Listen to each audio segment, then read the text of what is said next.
Director sir chief ഗസ്റ്റായിട്ട് പങ്കെടുക്കുന്ന ഒരു പരിപാടിയിലേക്കാണ് നമ്മൾ നേരെ വിട്ടത്. കൊച്ചിയിലുള്ള രാജഗിരി പബ്ലിക് സ്കൂൾ നടത്തുന്ന ഈ പ്രോഗ്രാമിൻ്റെ ചീഫ് ഗസ്റ്റാണ് ഇദ്ദേഹം. ഇപ്പോൾ ഏത് സിനിമയാണ് ചെയ്യുന്നതെന്ന് ഞാൻ ചോദിച്ചപ്പോൾ ആസിഫ് അലി വെച്ചൊരു പടം നടന്നുകൊണ്ടിരിക്കുകയാണെന്ന് പറഞ്ഞു. അങ്ങനെ ഡയറക്ടറുടെ പിന്നാലെ ഞാനും ഷംസീർ ബ്രോയും പിന്നെ പ്രജി സാറിൻ്റെ ബ്രദറും പ്രശസ്ത ഫോട്ടോഗ്രാഫറുമായ ലബിസൻ ചേട്ടനും പരിപാടി നടക്കുന്ന ഹാളിലേക്ക് നടന്നു. അങ്ങനെ പ്രയറൊക്കെ കഴിഞ്ഞ് സ്കൂളിലെ അച്ഛന്മാർ സ്പീച്ച് തുടങ്ങി. അങ്ങനെ ഇരിക്കുമ്പോൾ അതാ വരുന്നു ആക്ട്രസ് മുത്തുവാണി. സിനിമയിലുള്ളതിനേക്കാളും ഗ്ലാമറുണ്ട് കേട്ടാ.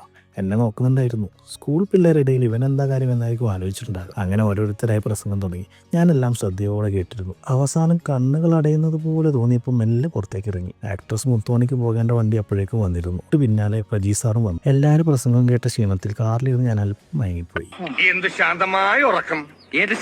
ഡയറക്ടർ സാർ എന്നെയും ഷംസീർ ബ്രോനെയും ഞങ്ങൾ താമസിക്കുന്ന ഹോട്ടലിൽ വിട്ട് യാത്ര പറഞ്ഞു. ഞാൻ ഹോട്ടൽ ബാഗൊക്കെ വെച്ച് ഷംസീർ ബ്രോൻ്റെ കൂടെ ഇടം എന്നൊരു കോഫി ഷോപ്പിലേക്ക് പോയി.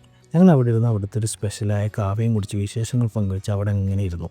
ഷംസീർ ഖത്തറിലൊരു ബിസിനസ് കൺസൾട്ടൻ്റാണ്. ഖത്തറിൽ എന്തെങ്കിലും പുതിയ ബിസിനസ് സ്റ്റാർട്ട് ചെയ്യാൻ താല്പര്യമുള്ളവർക്ക് ഒരു വൺ സ്റ്റോപ്പ് സൊല്യൂഷനാണ് ഷംസീറിൻ്റെ അഡ്രസ് ഗേറ്റ്വേ എന്ന കമ്പനി. 2017 ഈ കമ്പനിയുടെ ലോഗോ ഞാനായിരുന്നു ഡിസൈൻ ചെയ്തത്. അങ്ങനെ ഇരിക്കുമ്പോഴാണ് സർപ്രൈസ് ഒരാൾ അവിടെ കയറി വരുന്നത്. ഈ കഫേയുടെ ഓണർ സിത്താര. അതെ, സിംഗർ സിത്താര.